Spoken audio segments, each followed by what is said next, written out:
Prepositions of time. Words such as in, on, at are prepositions that we use when telling time. Let's look at some examples. On. When do we use on? We use on when we are referring to days of the week. So we say on Monday, on Tuesday, on Wednesday, Thursday, Friday, Saturday, Sunday. We use on when talking about days of the week. Here is an example when used in a sentence. He arrived on Monday. The meeting is on Wednesday.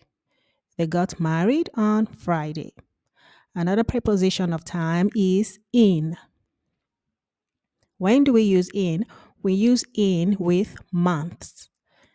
So, when used with months, you can say they got married in January. They traveled in March.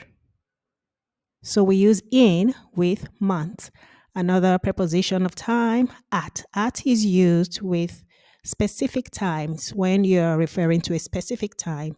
Example, they got married at noon. Noon is at 12 p.m. The meeting is at 10 o'clock. She ran home at midnight. So those are examples of how to use the prepositions of time in, on, and at.